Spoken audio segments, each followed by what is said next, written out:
pas, ils le font dans les Pyrénées. Et moi j'ai adoré, c'est vraiment quelque chose de très sensible. On est vraiment avec les personnages. Joanne, elle est vraiment... Joanne, c'est un personnage un peu discret, mais qui a des bonnes raisons d'être discrète, et puis surtout qui a une force indescriptible finalement. Et je trouve ça génial parce qu'on apprend à la connaître au fur et à mesure du livre.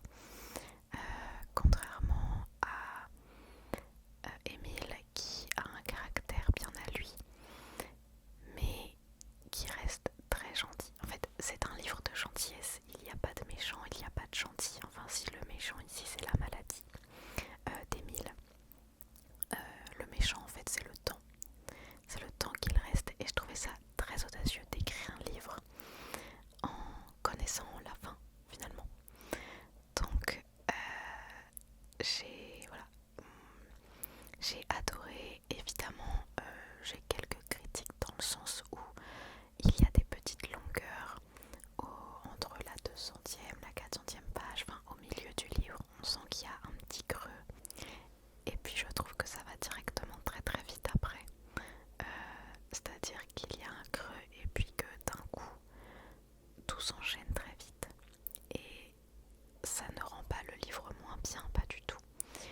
C'est juste que j'aurais aimé peut-être avoir plus d'étapes à la fin du livre et qu'il y en ait peut-être un petit peu moins au milieu. Voilà. Enfin bref, ce livre a donc été adapté en film il y a quelques semaines. Il me semble que c'est quand même très très très récent. Il a été publié sur Netflix et c'est une coproduction avec TF1, si je ne dis pas de bêtises. Je trouvais ça très drôle puisque au moment où je reprends la lecture, je savais que je voulais terminer ce livre parce que je n'aime pas du tout commencer quelque chose sans le finir. J'aime pas lire deux livres en même temps parce que je m'embrouille et voilà. Sauf si vraiment je n'aime pas du tout un livre, je m'autorise à l'arrêter. Mais dans ce cas-là, je sentais qu'il fallait que je le finisse et en effet, c'était une vague d'émotions, donc je suis très contente de l'avoir terminé. Donc je disais timing parfait puisque je finis le livre et le film vient d'être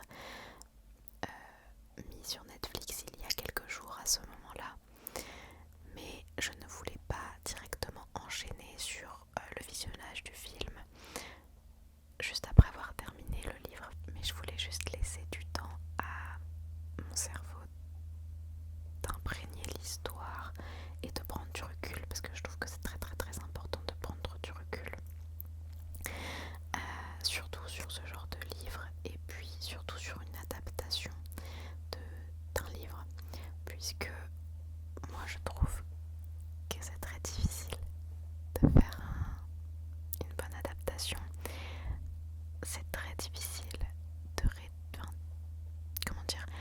réunir 800 pages dans 1 heure et demie puisque je pense que comme c'est une coproduction avec TF1, ils avaient un temps imparti, ils ne pouvaient pas faire un film de 3 heures ou quoi, ça devait être 90 minutes je suppose, puisqu'il dure 1 heure et demie, 1 h 35 il me semble. Il y a des règles et c'est comme ça, donc évidemment qu'ils ne pouvaient pas tout regrouper dans un livre, dans un film pardon. Et c'est ça que j'ai trouvé un peu dommage, c'est qu'on aurait pu peut-être avoir une trilogie de films comme Le Labyrinthe par exemple. C'est pas des livres, des films, comment dire, modèles pour moi, mais chaque livre est adapté à un film et j'ai pas lu les livres donc je sais pas si c'est vraiment une bonne adaptation, mais en tout cas en ne regardant que les films il y a une certaine cohérence. Donc même si là il n'y a qu'un livre 800 pages écrit tout petit ça me paraissait compliqué de faire un seul film. Après évidemment voilà, il y a des contraintes de temps, il y a des contraintes budgétaires, il y a plein de contraintes qui font que évidemment on ne peut pas faire ce qu'on veut. Mais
je trouve que l'actrice de Joanne, je ne sais plus par qui c'est joué.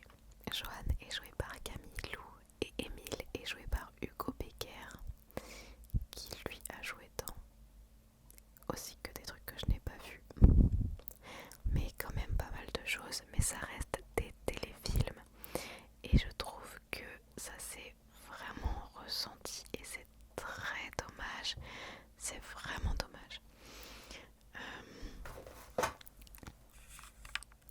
Outre le fait que je trouve qu'il ne joue pas bien, je trouve qu'il ne correspond pas au personnage. Joanne est censée être quelqu'un de sensible, attentionné, elle est réservée. Or, là, ils l'ont présentée telle quelqu'un qui fait la tête tout le temps.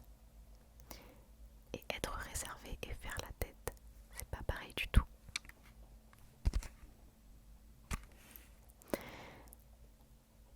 Donc sur ça, j'avais une petite retenue.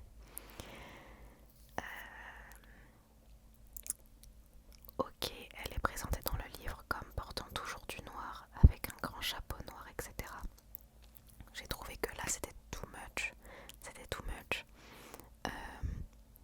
Surtout que dans le livre on la présente comme quelqu'un qui ne sourit pas beaucoup, mais pas qui râle.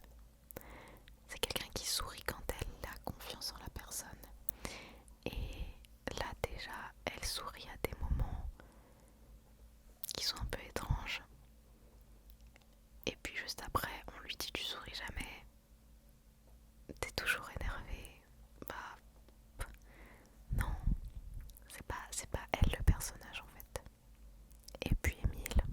Alors Émile, c'est le personnage principal et c'est pour moi celui qui a été le plus bâclé. Ça me fait un peu de peine.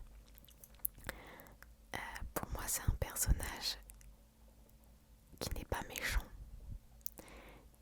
Il est juste terrifié à l'idée de ce qui va lui arriver bientôt. Et c'est normal d'avoir peur. Sauf que dans le film, il est présenté comme vraiment un homme exécrable. Il ne peut pas blairer Joanne. Il lui fait des remarques tout le temps. Et ce ne sont pas des remarques constructives. Ce sont des remarques blessantes. Et qui ne sont même pas mentionnées dans le livre, ou alors qui sont mentionnées mais qui sont tournées différemment. Je pense que le problème c'est surtout la direction d'acteur, puisque il dit les phrases avec une très grosse agressivité. Et Émile dans le livre n'est pas présenté comme quelqu'un d'agressif, loin de là. C'est ça qui est vraiment, vraiment décevant. Et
disais mais j'ai même pas compris qui était cette personne.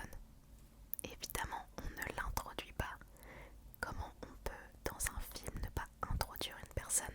Surtout que c'est bien connu, les gens qui regardent un film adapté d'un livre n'ont pas forcément dans tous les cas lu le livre qui lui appartient. Donc ça c'est quelque chose de raté pour moi parce que pareil ça c'est une histoire de quelques secondes d'une seule phrase pour introduire la personne qui aiderait vraiment à la compréhension de l'histoire. Donc la caractérisation des personnages pour moi est ratée et c'est vraiment dommage.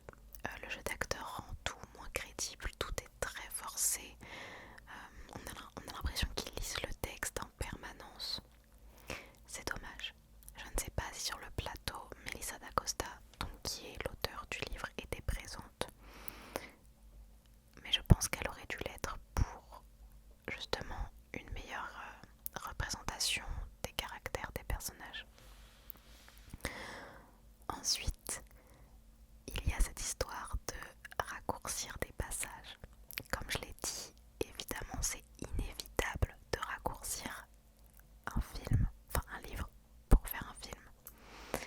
Or là, j'ai l'impression qu'il voulait passer par toutes les étapes du livre en accéléré. J'aurais préféré qu'ils enlèvent quelques étapes et qu'ils développent celles qu'ils mettent dans le film. Or ça n'a pas été le cas. Ils ont fait le choix de tout condenser. Ce qui fait que, par exemple, dans leur périple, au lieu de rester 3 semaines à un endroit, ils vont rester une nuit. Mais sauf que dans le film, ils disent qu'il reste 3 semaines, mais ça n'a aucun sens.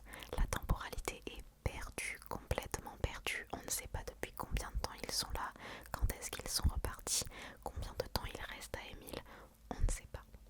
Alors que c'est très très bien expliqué dans le livre. Et ce n'est pas forcément explicite non plus. C'est-à-dire que dans le livre, on ne dit pas ça fait 2 semaines et 4 heures qu'ils sont là. Vous voyez? Mais juste, c'est écrit de manière à ce qu'on le comprenne. Le scénario n'est pas écrit de cette manière, ce qui, encore une fois, obstrue la compréhension du spectateur du film. Et c'est dommage, parce que c'est un film qui est censé être émouvant. Comme je l'ai dit plusieurs fois, un film qui est censé être sensible, qui est censé faire ressentir des émotions au spectateur. Et là, le spectateur, il est occupé à comprendre l'histoire, à comprendre la chronologie des événements, à comprendre tel personnage. Non, pour moi, c'est pas l'objet du film. Donc ça aussi, j'étais un peu déçue parce que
si on sait qu'évidemment une adaptation de livre en film, c'est toujours très dur à faire.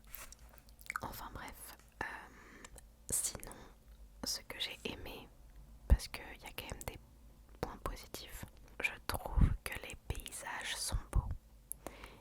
Ils ont réussi à retranscrire ce qu'on voyait dans le livre. Évidemment, moi, je ne connaissais absolument pas les endroits qu'il citait dans le livre, donc j'ai totalement imaginé dans ma tête. C'est évident que ça pouvait pas être exactement comme ça dans la vraie vie, dans le film, etc. Et pourtant, je trouve que ça retranscrit pas mal ce qui a été cité dans le livre. Donc ça, c'est très bien. Il y a une recherche de décor qui est vraiment approfondie et qui concorde totalement avec ce qui a été cité. Donc moi, je trouve que c'est quand même un très gros point parce que avec le casting et la direction d'acteurs, c'est pour moi les deux points les plus importants d'un film. Après ça, j'ai trouvé qu'il y avait quand même des plans réussis. J'ai pas accroché totalement avec la réalisation, mais ça c'est personnel, donc j'avais pas envie de le mettre dans ma liste de points négatifs parce que c'est pour moi une réalisation de film télé. Enfin c'est les codes quoi, ça c'est normal, tu peux pas. Il y a des codes, il y a des règles, tu peux pas faire ce que tu veux, c'est normal. Il y a de l'argent, il y a du temps, on fait avec ce qu'on a. Donc on peut pas blâmer ça, même si j'ai pas été hyper fan de la réalisation. Voilà, c'était commun, enfin c'est différent pour tout le monde. Mais j'ai trouvé que voilà, ils ont sublimé les moments importants avec des plans qui étaient quand même très forts au niveau des émotions. Évidemment je vais pas citer parce que je veux pas spoil, mais je trouve que c'est un bon point. J'étais assez contente parce que c'est un film qui est agréable à regarder. L'image elle n'est pas bâclée, l'image est jolie, la lumière est très jolie. Il y a des très beaux plans au coucher, au lever du soleil. Voilà, il y a un travail de lumière et de texture, je trouve, qui est cool pour ce genre de film-là, qu'on retrouve pas dans certains films télé. Enfin, je sais que c'est un film produit par Netflix, mais pour moi ça ressemble vraiment à un téléfilm au niveau de la patte visuelle. Je sais pas si vous voyez ce que je veux dire, mais ça se ressent quand c'est un téléfilm et quand c'est un film destiné au cinéma ou aux plateformes de streaming. Je cherche si j'ai d'autres trucs à dire, mais je crois que c'est tout. Non, je crois que j'ai tout dit. Je vous regarde jamais là, c'est terrible, ça fait genre, allez, 8 mois que je fais de la SMR et je regarde toujours le retour au lieu de regarder là. Alors que je le sais. Bref. Je l'ai noté très mal sur Letterboxd. My bad. Je l'ai noté directement après l'avoir fini, ce que je ne fais jamais normalement parce que quand j'aime un film, je vais directement lui mettre 4 ou 5 étoiles. Quand j'aime pas un film, je vais lui mettre 1. Alors qu'il y a des nuances quand même. Il faut prendre le temps de réfléchir au film, comme j'ai pris le temps de réfléchir au livre après l'avoir fini. Donc il faudrait que je revoie ma note parce que c'était un peu too much. Mais le chat, j'ai oublié le chat. Ah, le chat, pourquoi il était pas là? Donc voilà, j'aimerais bien avoir votre avis. Et si vous aimez ce genre de petites critiques chill, dites-moi. C'est la première fois que je fais, donc je suis pas très organisée et je sais que je dis pas forcément des trucs de cinéphile. Enfin, je suis en études de cinéma, mais je suis